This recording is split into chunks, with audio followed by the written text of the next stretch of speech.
Well, hello again, quilty friends. Welcome back to my sewing room. And today I'm going to be sewing Hometown block number 4 in the 5-inch size. So here's what I'm always pulling off threads. Why don't I have these threads off before I start filming, right?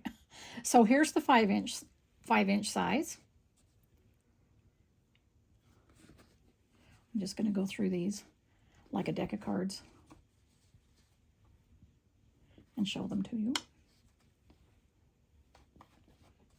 And I should have 12 here. I'm starting with an even dozen and ended up making 16 for my quilt, but 4 of them are going to be going into the Hometown quilt. These are really fun. This is a fun block. All we're doing is making a 3-inch finished pinwheel in the center and then adding the strips around the outside. And so that's what the 5-inch looks like.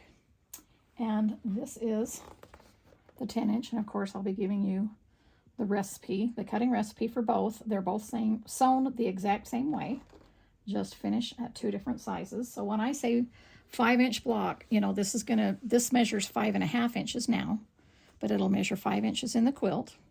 We'll be doing that with our trim it rulers. See how you can hold them up there. And of course I need to do it on a flat surface because this is kind of cushy. But see how that lines up there with the 5.5-inch trim it. And then we'll also be using the 3.5-inch trim it ruler for the pinwheel. Okay. I also pulled out this ruler because this is something that we can use. This is my 1.5 by 6.5 inch cute cuts, but we can also use that for the strips on the outside. And we just go to the 5.5 mark. There. Okay. And so those are some rulers that we'll be using. Let me set these up here. Let me set this down here. Let me back my truck up a little bit. Set that there. And so we can have everything kind of cleared off and organized. And so what we need for this block is we need 4 2-inch squares for the pinwheel for the color, and then we need 4 1.5 cut by 3.5 cut for the outside borders. And then for the backgrounds, let me pull this back in, we need 4 of 1.5-inch squares. Let's see, there's 4 1.5-inch squares for the outside corners, and then we need 2-inch squares. We need 4 of those to go with the pinwheel. Okay, so instead of sewing half square triangles, we're going to be sewing 2 2-inch squares together to form the pinwheels. And I'm going to be, let's see, I'm going to be sewing on Miss Doris again today. Let me slide her over. And the first thing we're going to be doing for the pinwheels is grabbing the 4 2-inch squares from the color and 4 2-inch squares from the background. I'm going to have my little quilty friend hold my block there. That's, I told you last time, or the time before, that this, my friend Jen made this, but I forgot to tell you that she's Noodle and Lou on Instagram, in case you want to look her up. Okay, so what I'm going to be doing is placing 2 squares together using my Seam So Easy guide. And I'm just going to be, let's see, yeah, okay, that's on. Just going to be sewing from corner to corner. Now, I don't mark mine normally because I follow this center line right here, but I had somebody ask me about marking the lines and what I meant by marking the lines and what that might look like. So I went ahead and marked these with a pencil just beforehand so I could show you. I don't know if you can see that, but I just took a ruler and from corner to corner, I marked a pencil line. And so if it's marked, all you do is just sew right on that pencil line. But if it's not marked, you don't have to take the time to mark and just follow this center line right here. Okay, hope that makes sense. And so again, this is a perfect one to use your 2-inch squares that are left over that you can grab instead of making half square triangles. You can just cut a bunch of background, grab your 2-inch squares and start making pinwheels like this. So this is just another method and another way that you can do it.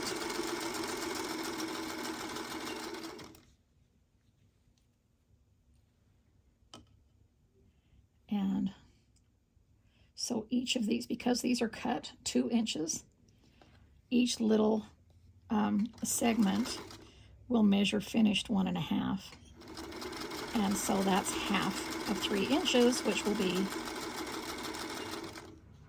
the 3-inch size for the finished pinwheel. So that's just a little bit of quilting math, just so in case you wanted to make a bigger pinwheel, you would know what size, you know, squares that you needed to start out with. But they just each need to be the same size.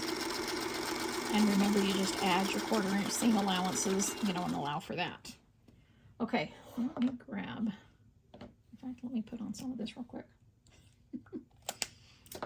Always have to have my chapstick, my lip gloss. Okay, let me just join some bonus squares together so I can make that bonus quilt. And then what I'm going to do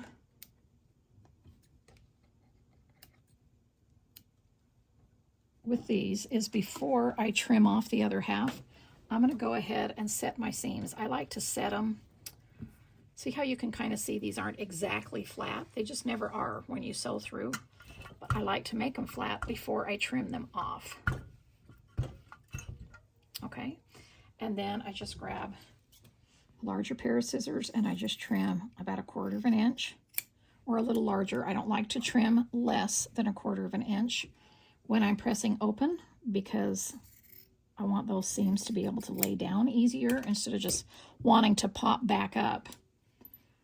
You know, for instance, if I have a lot of seams, like I'm going to meet in the middle, I don't want them so small that they're going to keep popping back up. So I always make sure that I trim at least 1/4 inch seam allowance. And again, if I could get 1.5 inch square out of this, I would save it, but I obviously can't. You can see that this is 1.5 inches right here, and that's not even close that I can do. I couldn't even have enough room to sew 2 triangles together and get 1.5 inches. So these are leftovers, or scraps, to go underneath my machine in between sewing if I wasn't doing a bonus project. Okay, since I've already set my seams together, this is where I open these up.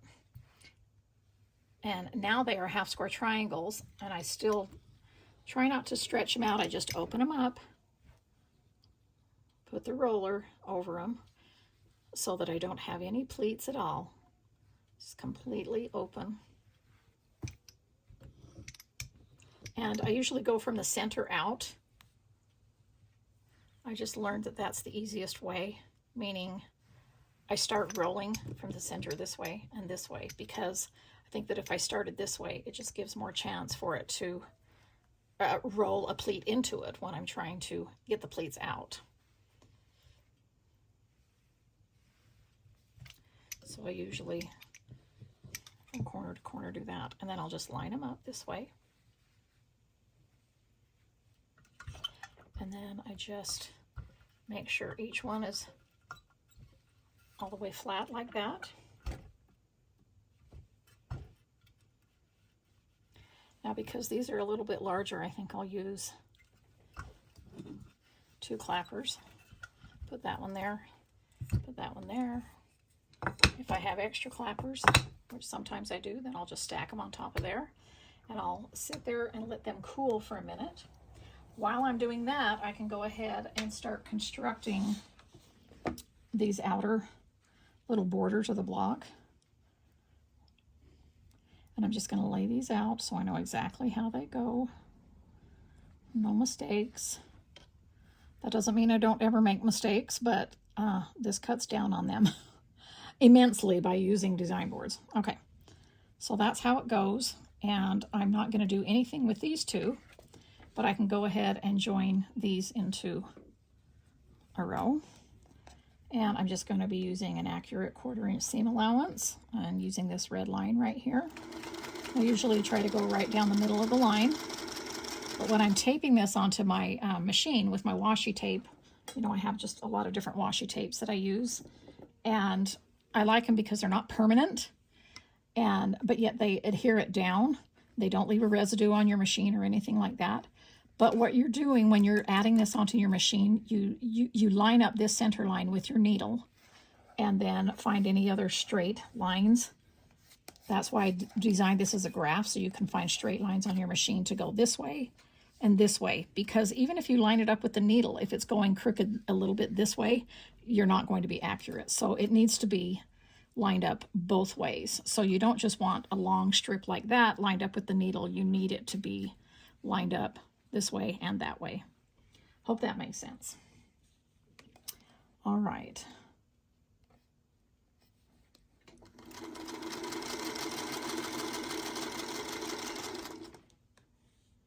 Let me grab another little bonus square.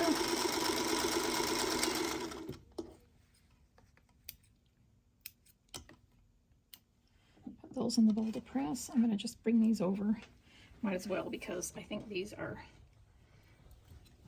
cool enough.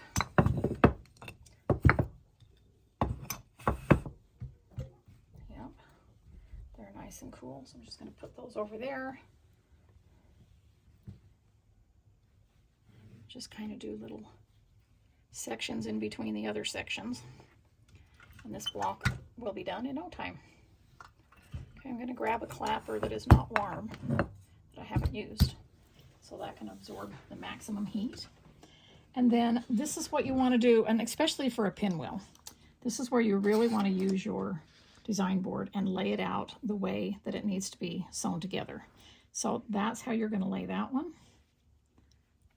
And you can see that that's how that one is right there.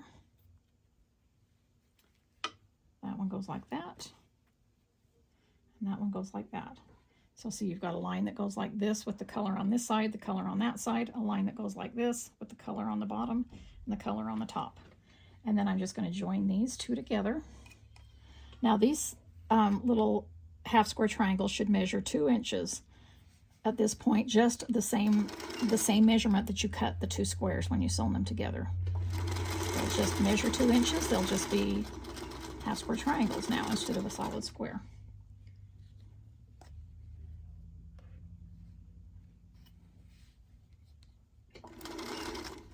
You can pin if you'd like, or you can just make it fit by manipulating that cotton fabric in there.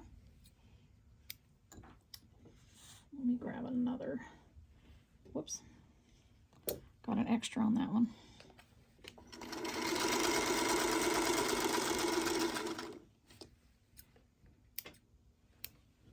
Okay. I'm going to bring these over here, set these 2 seams.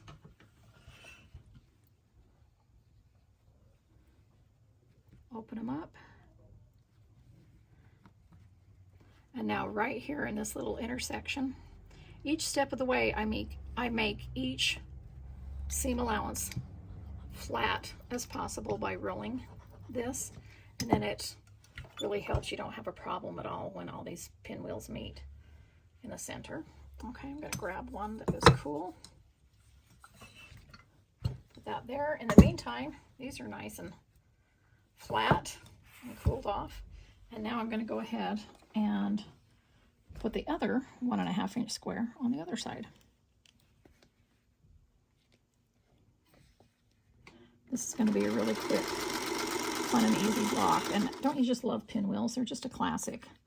And with this cute little border around, I think it's really kind of fun and will really add to both the hometown quilt and then the quilt that I'm making for my bed. I think it'll really be fun. I added another one, as you can see in the opening video. I added this block onto the design wall. And so now you can see what 4 of the blocks look like together, and I'll just keep adding and taking pictures each time I film. Okay, I'm going to let that cool for just a minute longer, those little pinwheel segments. And I'll just reach over and open these up. Make sure I can feel that they're open all the way. Do a little roly-poly.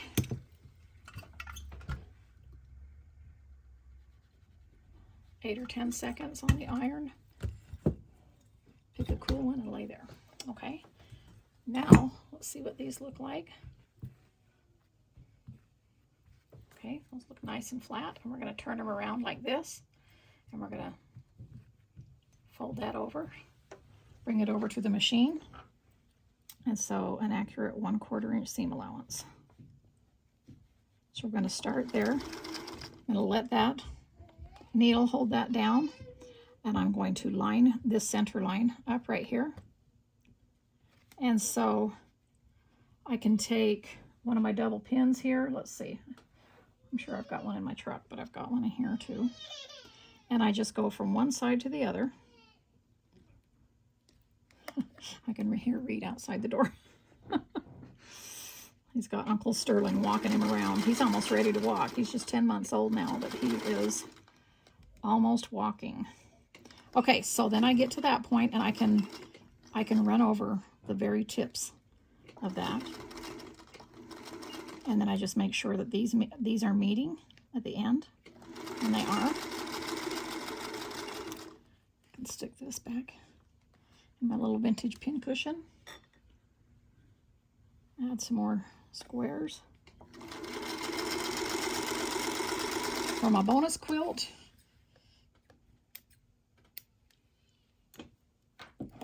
Okay. Now we're going to come over here, and before we set the seams, I always look in the middle just to make sure that's lining up nicely, and it is. I'm going to squish those threads together, the top and the bottom, top thread of the sewing machine and the bobbin thread. Then I'm going to open it up, push that open,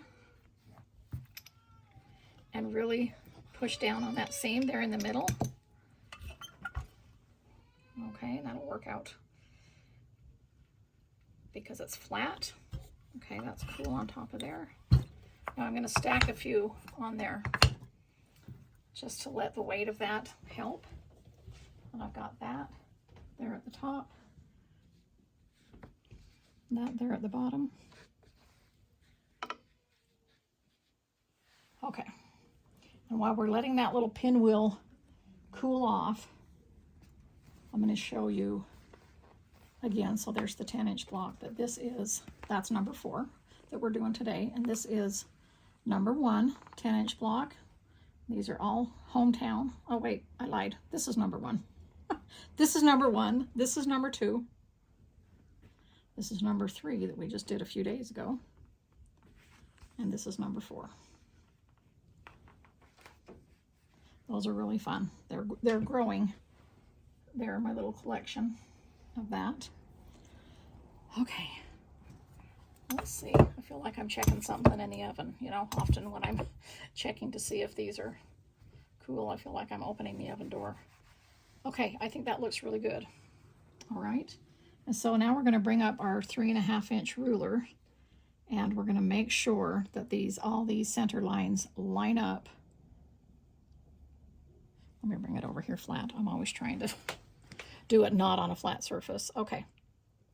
So see how this lines up with that pinwheel that way? And if I line it up with that, I want to make sure that it's lined up on the outside. And I think that looks really good. There's nothing sticking out. And I can turn it over and check it if I need to, if I feel like it's off, so I can see which one, for instance, which segment was off or something like that, and check it. But I think it looks really good. And so then it doesn't matter which way you turn it. It's always, you know, going to go that way. So what we're going to do is add these two. I might just stick them up there. I don't know if this one will fall off, but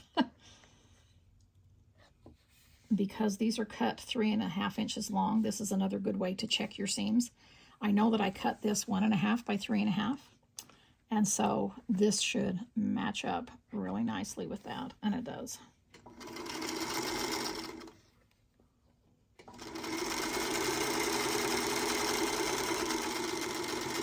So I'm going to sew one that way. Grab another bonus square.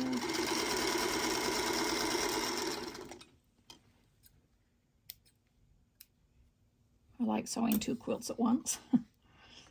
And then I'm just going to turn around Make sure this is lining up the way I need it to. And again, you can pin if you'd like. If you're the pinner, go for it.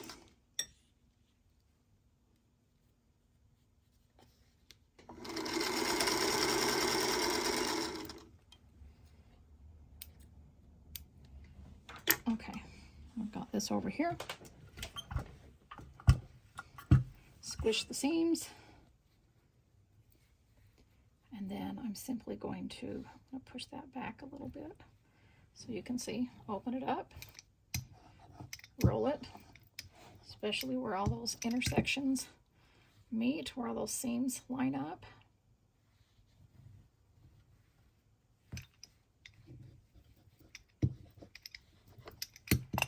Make sure it's nice and flat so that you can just lay your iron on it and press it like this. So I may turn it so I can get the whole width of the iron on it and just iron back and forth this way and not up and down and back and forth, just so that I can get this smaller iron on the whole width of that block. And then I'm going to pick from the back so that they're cool. Let that sit there like that. Okay, so while that's cooling, I wanted to show you a little bit better what I was talking about here with these.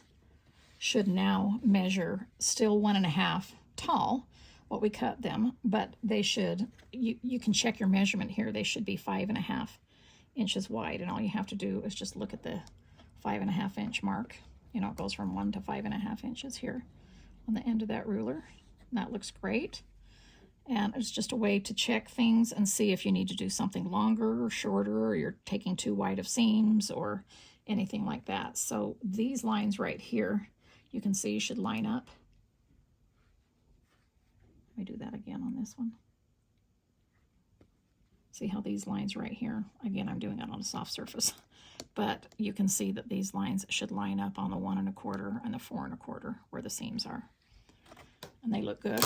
It's just, you know, it takes a minute to check, but it saves a lot of mistakes and it helps your blocks to be more accurate. And I just get so used to doing it that I just lay it up there really quickly. And if I can see a problem, then I can fix it. But I can usually identify within a few seconds if there's a problem or not. So, you know, I don't worry about it too much. I just am in the habit of using my trim it rulers to check things. And, you know, I use my trim it rulers for that when I'm piecing, and to trim things off if I need to, and to check each segment as I go along. You know, and I use them in other ways in my applique, which you've seen if you followed me in my So Simple Shape tutorials, but they really come in handy, and I've had a lot of requests of people asking me how I use them, so I hope that is helpful to you.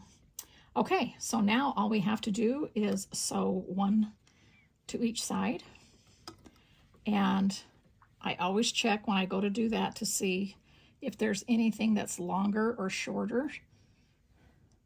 This one looks like it might be a little bit longer, so I'm going to flip that over, which I would want to do anyway.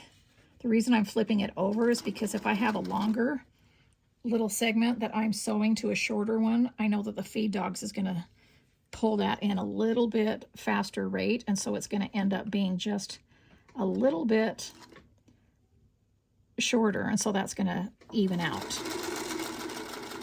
And I do normally, when I'm doing pinwheels and things, I kind of like to have those seams up anyway, just to make sure that I'm not running over any seams, like, you know, when I get to that point. Now I can see how this is even right here at the edge, and this white goes in to there. I know that when I put the ruler on it, that was going to be okay, so I'm just going to go ahead and run that through. If one is a little teeny bit shorter than the other one, but because it's laying flat, then I don't worry about that. Okay, I'm going to go ahead and sew that one together. And then I'm going to go ahead and do the same thing. have the pinwheel side up so I can pay attention to those seams. These two look like they match up exactly. You know, remember these blocks are handmade, and even though I'm checking each step as I go along, I'm not looking for perfection. I'm looking for something if something's very alarming and it's going to be a problem in how the quilt goes together, or the quilt block, you know, so that I can fix it at that point. Because this is cotton, and because I haven't starched a whole bunch, and so I have a little bit of give, I can always fix that as I'm sewing. Just like now, I'm just kind of adjusting, make sure everything's straight. You know, this is going straight this way, this is going straight this way, and I know that I've checked the measurements in between, and so I'm not worried about it at all. But just remember, there is no such thing as perfection. We just try to get things as accurate as we can. And, you know, when things are handmade, we don't want perfection. If we wanted something that didn't look handmade, then, you know, we wouldn't be making things, right? I mean, we want to just enjoy the process of what we're doing and not have to worry about every little step, because if it's stressful, we're not going to want to do it. Quilting is fun and relaxing. And so if there's a part of your quilting that is making you stressed, and, you know, then there's always a way that you can figure out how to get past that, figure out what's stressing you, how you can get around that, how you can make that an easier process for you so that you can enjoy that quilting. And just try to enjoy every step along the way, from choosing fabric to cutting to, you know, sewing to checking your seam allowances, you know, all that kind of stuff. So what I'm going to do is set that one first, and then I can go ahead and do this one. And again, I'm kind of just trying to pick up the iron and put it down on top of the block and not ironing back and forth. And I mean, at that point, our block is finished, right? So I'm just going to put these Riding Blade clappers on the top there. And I'm going to be letting that cool down. And in the meantime, in my last video, I told you maybe I will pull in some of my little bonus blocks that I'm doing as I'm, you know, sewing these squares together in between. I simply start out by just sewing a, let's see what I've got up here, a segment like that, just like two squares together, okay? And then I end up making a 4-patch. And I keep some of these like this because I want to end up doing this, okay, making a 9-patch. And so what I'll do with that is I have, let me see what I have going on here. Didn't really check it to see if I have any 3 across. I don't. So what I mean by that is I will do this, like just sew a color onto the end of that one. Okay, let me just sew 2 squares. In fact, I'll just do a little, another 4-patch right here. And this is something, a very simple block that you can make to go in between your bonus sewing. And so what I'm going to do, let me come back over here and press this real quick so I can have one as an example to show you. Normally I would put that under the clapper, but I just want to show you. So I'm working with segments of 2 and segments of 4 like this, and then I have extra background squares that are 1.5 inches. Where are they? I've got some sitting over here. I usually have some in a little pile here. And so what I'm doing to end up going like this is, see how there's a 4-patch like that. Then I'll just turn this over right here and join it that way.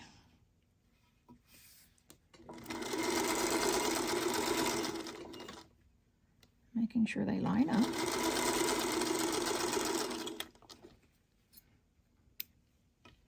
Let me run another bonus one through. This really saves on thread too. I mean, RFL thread lasts a long time. Oh, I've had somebody ask me what color I'm using. This is 2000. This is what I normally piece with, RFL 2000. I find it a very neutral color. I used to just use white, but I've been using this for several years now. Okay, so I've got this one, well, I guess I should press it instead of just trying to pretend what it looks like. I want it to be pressed. I'm going to let this block number 4 really cool down. So, all right, so now I've got the top of this, and I've got this 3 section right here, see? And then that's how. And so I don't fiddle with one block like this. I'll just do a whole bunch of the 2 sets, which is what I'm doing now. And then I'll end up sewing a bunch of 4 patches like this. And then I'll make sure that I have, you know, when I have a lot of the 4 patches, I'll join the 3 that I just showed you. You know, this 3 right here, I'll make a bunch of those. And then I just start sewing them together the same steps so I don't get, you know, super confused about what I'm doing and I'm not making any mistakes. And I just stop every once in a while, like depending on how much I've sewn, how many projects I'm doing, things like that, and just kind of make count. So I know that I've shown you this before in another Sew Your Stash series, and this is quite a large quilt, so I'm still working on this one. But I'm working with 1.5 inch squares first, and then I'm also doing 2.5 inch squares. I'm doing the exact same thing, only using my 2.5 inch squares scrappy bucket, you know, for that. And then I'm going to be putting both of them in the same quilt in a really fun setting. And so I'll show you that later as we go along and we get through and I'm making more progress with that. But I thought we were waiting for this to cool down in the clapper oven. Then, okay, let's flip that over and see what it looks like. I love it. And again, because because that's not sticking down or it's not quite as flat, then I might go ahead at this point. Seems like that one end I may not have let them cool down quite enough. And I will press from the front and put them down and do the same thing and just let it sit there for like 15 minutes till I know there is no heat left in there whatsoever. But I don't want to take 15 minutes during this video, so I just, you know, just wanted to let you know that's what I would do. It also helps when you put them out flat, even if they're still a little warm, like this one is, because I just pressed it again and didn't let it cool all the way down.